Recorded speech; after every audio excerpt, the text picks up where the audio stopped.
এই পুরো গোটা পৃথিবীতে বাবা মায়ের কাছে সবথেকে দামি সম্পদ হচ্ছে সন্তান। আর সেই সন্তান যখন অসুস্থ হয়ে বিছানায় পড়ে থাকে তখন তাদের কোনো কিছুই ভালো লাগে না। এক কথায় বলতে গেলে সোহামা মামি হচ্ছে এখন আমাদের ঘরের আলো, আমাদের ভালো থাকার কারণ, আমাদের সবকিছু। আসসালামু আলাইকুম, আমি আরুশারু আজকে একটি সুন্দর ভিডিওর ব্লগ নিয়ে চলে এসেছি আবার আপনাদের মাঝে।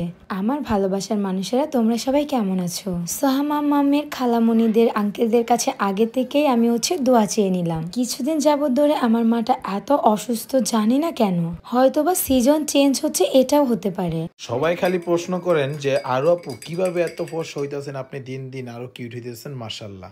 তো এত এত কমেন্ট আপনাদের দেখে আমি নিজেও থাকতে পারলাম না, আরো নিজেও। আরো তুমি তোমার সিক্রেটটা সবাইকে বলে দাও তো।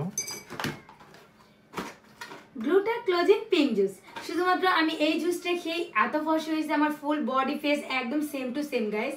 তোমরা যদি ফর্স হতে চাও অবশ্যই এই জুসটা খেয়ে দেখবা। জুসটা খুবই মজা আর খুবই মানে একদম 100% কাজ করে। এটা যারা নাইট ক্রিম দিতে ইচ্ছুক না তারা আপনারা এটা ক্রিম ইউজ করতে পারেন। আমরা নাইট ক্রিম একদম ইউজ করতে পারি না, একদিন ইউজ করলে আরেকদিন দিতে পারি না, বাট জুসটা কিন্তু খেতে পারি, তাই না, যে কোনো সময়।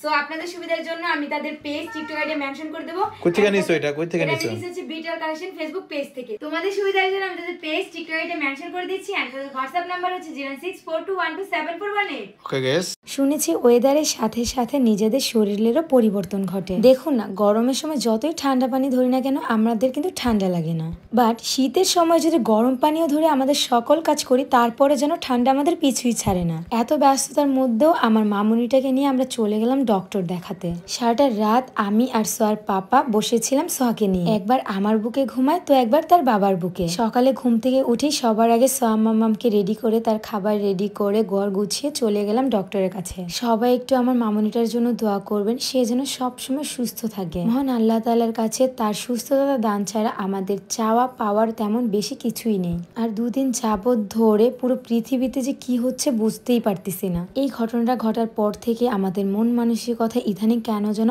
আতঙ্ক হয়েই থাকে সবসময়। খুব চিন্তা হয় আমার মাটাকে নিয়ে। যখন সুস্থ থাকে তখন সারাক্ষণ আমাদের সাথে খেলা করতে থাকে, কথা বলতে থাকে, একটুও বসে না। আর আজকে দুদিন যাবত অসুস্থ দেখে সোয়া মামুনি আমাদের সাথে ঠিক তেমন ভাবে কথাও বলে না, দুষ্টমিও করে না, খালি কোলে মাথা রেখে ঘুমোতে চায়। এই তো সেদিনেরই কথা, সোয়ার জ্বরের কারণে পুরো শরীরে গোটা বেরিয়ে গিয়েছিল। সব থেকে খারাপ হচ্ছে বদনজর, সেটা থেকে যত দূরে থাকবেন আপনি ততই ভালো থাকবেন। আর আজকে দেখুন ঠান্ডায় একদম অবস্থা খারাপ। সোহা দিন দিন যত বড় হচ্ছে শুকিয়ে যাচ্ছে মেয়েটা। আমাদের শরীর খারাপ থাকলে এত খারাপ লাগে না আমাদের, যতটা না সোয়া মামুনি অসুস্থ থাকলে খারাপ লাগে। ভাই দাবি সবাই একটু মন থেকে দোয়া করবেন যেন আমার মেয়েটা সুস্থ হয়ে যায়। সবাই ভালো থাকবেন, সুস্থ থাকবেন। নেক্সট ভিডিওর জন্য ওয়েট করবেন। আল্লাহ হাফেজ, টাটা।